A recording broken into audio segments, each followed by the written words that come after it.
il proprio dovere, ma per colpa della politica. Ribadisco il concetto di una parte della stampa, perché questo è molto importante. Se lei è venuto qua perché ritiene che articolo 21 sia una trasmissione o spaccato democratico, una piazza mediatica libera da intrattenimenti e da situazioni strane. Io vengo qua e mi sottopongo direttamente ai cittadini. Alle domande certo. di Lino Polimeni, certo. e mi sottopongo alle domande del cittadino comune che in una realtà aperta come la tua fa la qualsiasi. Infatti avrai notato che su alcune domande non ho risposta immediata, certo, perché comunque uno staff, i problemi sono tanti, ovviamente avere contezza e conoscenza totale della macchina e quindi dell'amministrazione, però diciamo così, lo faccio con piacere perché è un modo sicuramente per confrontarmi con i miei concittadini, con i miei corregionali, quindi mi sembra un modo... Però lei ha apprezzato l'intervento che feci al Corecom dicendo no, che... in quella circostanza l'intervento è stato un intervento, diciamo così, che ha messo a nudo il problema della realtà televisiva. L'incontro era su un altro, sì, diciamo così, un altro argomento. Hai posto un problema che effettivamente comunque diventa interessante come oggetto, come momento di valutazione. certo. Cioè, noi a volte, quando parliamo di queste cose, o comunque di qualsiasi cosa in Calabria, non dobbiamo pensare che tutto abbia, diciamo così, una finalità di carattere interesse personale, ma che serve ad arricchire il dibattito. Cioè, io pure credo e sono convinto, come dicevo l'altra volta, l'informazione, ma se l'informazione noi riusciamo a trasformarla, anzi voi riuscite a trasformarla, per carità, io faccio politica, devo trasformare la politica, se voi riuscite a trasformarla, dicevamo qua in diretta con te, in una trasmissione, in una comunicazione che riesce a centrare l'obiettivo rispetto ai problemi e li evidenzia.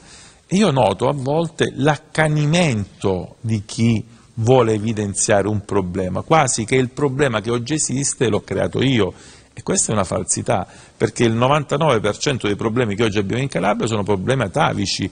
Magari io posso aver creato forse un problema su 100, no? Allora il dato è che non c'è quella serenità di giudizio e c'è quella aggressione feroce che taluni mettono in campo. Cioè, poi quando tu fai un articolo e scrivi una cosa che è fuori dalla concezione, fuori diciamo così, dalla realtà, io sono molto cauto, dico vabbè, tutt'al più avrà preso un abbaglio, ma quando tu fai un articolo e lo fai parlando magari di temi che sono legati e connessi anche diciamo così, ai beni confiscati, al crimine organizzato, alla malavita, all''ndrangheta. Alla malavita, mi consenti che io non te lo posso permettere e mi difendo, e poi è strano, insomma, la stranezza di queste vicende è che i soggetti interessati tra di loro stranamente sono collegati, e questo ti fa riflettere. E quindi automaticamente è chiaro che in questo caso, come in altri casi, sono collegati tra di loro, che in questo caso, come in altri casi, io sono in fase avanzata per avere un giudizio, perché la giustizia italiana, a cui io credo francamente, mi auguro darà una risposta nel tempo. E quindi lei si rivolge a Pollicheni in questo caso, alla giornalista? Sto parlando di tutta una serie di ha detto prima la mediazione, no? Mi scusi Presidente. Sì, no, sto parlando, esempio, in tribunale ci sono già altre procedure avviate su altri, diciamo così, giornalisti che dovranno rispondere delle loro azioni diffamatorie. Lei parla del Fatto Quotidiano? No, parlo più o meno sempre degli stessi giornalisti, insomma, sempre lì insieme ad altri, però voglio dire, il problema sta in questo, il problema è Quindi lei vuole dire che Pollicheni dice il falso? No, questo lo stabilirà poi l'organo competente, io non sono, diciamo così, in questa fase poco mi interessa. Però scusi, Presidente. Quindi dico, cosa stavo dicendo, che è importante, che se tu dici che ho sbagliato un'azione, una cosa, io giudico e dico vabbè, ha fatto una valutazione oggettiva e questa valutazione è sbagliata, ma comunque non va a creare, diciamo così, nessun conflitto particolare, posso restare male. Ma quando parliamo di temi delicati non consente a nessuno che si vada fuori dalle righe, e quindi automaticamente tutelo la mia immagine, la mia persona attraverso le azioni che ho proposto. E quindi automaticamente dico Peccato che non si siano presentati in questa mediazione. Senta Presidente, ma si presenteranno altrove chi per loro. Pensando quello che lei ha fatto, lei oggi in questa trasmissione ha parlato liberamente, e quindi è uno spaccato di democrazia, che le ha consentito a lei, in questo momento l'articolo 21 della Costituzione, di replicare un suo disagio che vive nei confronti di alcuni giornalisti e che l'ha detto in una trasmissione libera. Ma l'ho detto perché per dare costrutto... Vede che quando funziona la stampa e funziona l'informazione seria, in questa maniera serve anche a chi viene attaccato. Per dare costrutto, se no sembra che poi tu parli di una parte dell'informazione e lo fai in maniera vaga, senza attribuire responsabilità. Lei lo sa che io devo dare diritto di replica alla giornalista che ha pensionato gli Apollichieni, quindi diritto di replica per loro, quindi questa trasmissione funziona in questi termini. Ho soltanto detto un caso, una circostanza che è inconfutabile come dato, quindi non ho detto falsità, non ho fatto nessun riferimento e così via, e nessuna accusa particolare. Ho detto però che in alcune circostanze ho evidenziato... Ma lei si sente vittima? No, io mi sento soltanto uno che è impegnato a costruire, una Calabria diversa, e lo fa con le sue idee, con i suoi valori, con i suoi progetti. Il sogno di una Calabria migliore, non le costa nulla. Il sogno di una Calabria migliore, quindi questo è il mio vero obiettivo. E allora... Poi, siccome se no può apparire che uno parla ed è vago, no? Lei ha detto nome e cognome. Ho fatto un esempio di un'azione. Andiamo un attimo con le telefonate. Siccome siamo in chiusura. Dico siamo in chiusura. No, c'erano le 3 telefonate che l'aspettavano e poi lei va via. Volevo rivolgere un invito all'articolo 21. Prego. Perché noi domenica mattina a mezzogiorno, insieme all'assessore Gentile, dove siete? Siamo al Palazzo della Regione a Germaneto, e facciamo un sopralluogo per verificare i lavori, l'andamento dei lavori. Guardi, le dirò di più, io alle 10 sono alla Comalca perché Daniele Rossi... Lo so, i 10 anni mi hanno raccontato. Invitati, adesso il Presidente sta facendo un grande lavoro Daniele Rossi, da lì passeremo direttamente al Palazzo. Noi a mezzogiorno, e sarà insomma un momento importante per far vedere come vanno i lavori, l'andamento. Com'è secondo lei la situazione lì? Ma sta andando abbastanza bene. Perché io ho parlato di 2 o 3 operai, lei mi ha detto no, ce ne sono di più. No, non ce ne sono molti. Lo verifichiamo domenica. Infatti, siccome mi dicono che stanno lavorando anche il fine settimana, noi abbiamo trovato... Posso dire una cosa della Salerno Geographica? L'altro giorno ho visto una cinquantina di operai su un tratto tra Samango d'Aquino e Falerna, eccezionale, non accadeva da tempo. Io viaggio, glielo dico, no? Se no uno è critica sempre. Io viaggio spesso.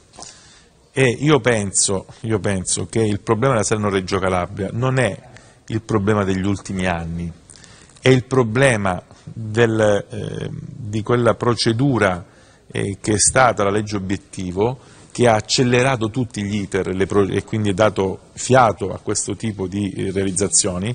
È stato il periodo, diciamo così, iniziale che ha creato il disagio, cioè noi siamo stanchi come calabresi di non poter sfruttare la nuova autostrada. Però quando io parlo con Ciucci, devo dire la verità, col presidente Ciucci, presidente dell'ANAS, di fronte a dati che mette in campo e anche a verifiche che io quotidianamente faccio, nel senso attraverso l'autostrada quasi tutti i giorni, quindi posso verificare e constatare, mi rendo conto che c'è una presenza buona di attività lavorativa all'interno dei vari lotti. Io a Ciucci dico sempre dobbiamo raddoppiare, però devo dire la verità, e tu stesso lo stai testimoniando. Confermo. Io lo dico sempre in maniera molto critica, ma bisogna dire che anche il sabato e la domenica a volte abbiamo visto i lavori. Però non ci accontentiamo, perché vorremmo che questa tragedia, diciamo così, di questa realtà... Siccome l'editore mi ha concesso un altro quarto d'ora, mi ha concesso perché io per farla parlare sto spostando i blocchi pubblicitari, quindi poi devo mandare la pubblicità, e quindi le ultime 3 telefonate. 3 telefonate. Le ultime 4 telefonate. Lei è la legata, è sempre brava, Però, bravissima, complimenti. Pronto? Prego. Buonasera. Chi è? Sono Iannuzzi e sono stato assessore al turismo con l'onorevole Belluscio per 30 anni ad Altomonte. Come no? Allora, io conosco il Presidente, a cui faccio i miei saluti affettuosi, e conosco lei anche personalmente. Grazie. All'inizio della carriera, naturalmente. Allora, io volevo dire al Presidente che ci sono dei problemi risolvibili e dei problemi irrisolvibili. Io ho segnalato all'onorevole Orso Marso, che è delegato ai trasporti, di un'incongruenza di una delibera regionale.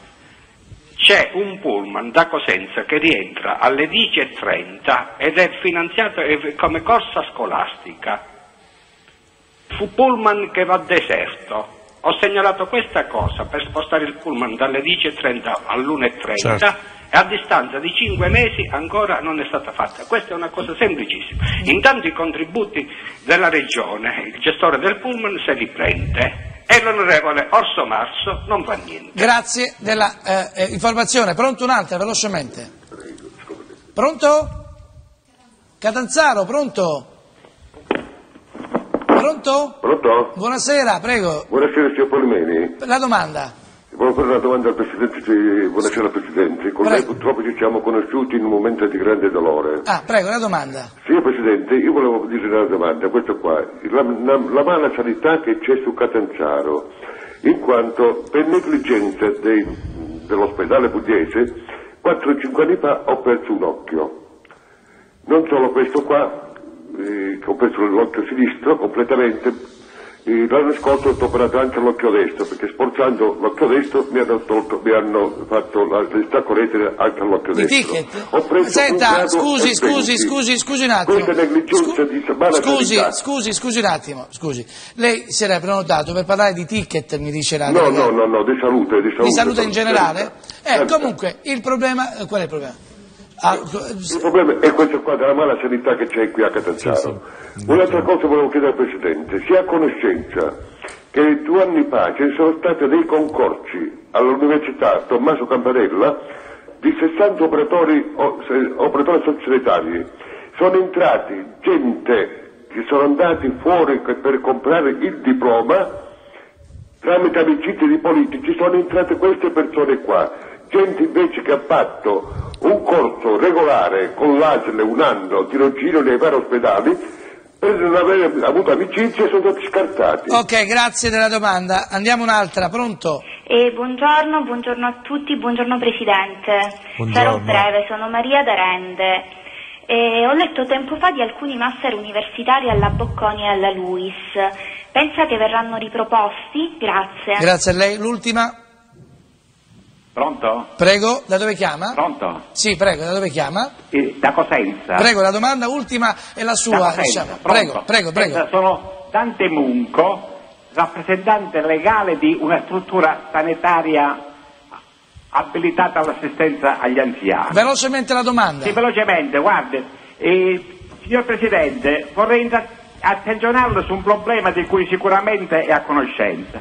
Vado di fretta perché mi riferisco agli ammalati del Papa Giovanni, ricoverati da più anni a Cosenza. Sì. Per quanto concerne l'autorizzazione e l'accreditamento, le do la soluzione che è l'ultima parte della domanda. Le premetto che il tutto non è finalizzato ad un interesse privato, perché con ciò che si percepisce, 102 euro cada uno, riusciamo a pagare gli operatori che accudiscono questi ammalati. Di conseguenza, se vanno via gli ammalati, nostro malgrado dobbiamo licenziare i dipendenti. Invece, il tutto è finalizzato all'aspetto umano e sociale degli ammalati e dei dipendenti. È ora di finirla, di trattarli come pacchi questi ammalati, di sballottarli da una struttura all'altra. È ovvio, e ripeto, se vanno via gli ammalati...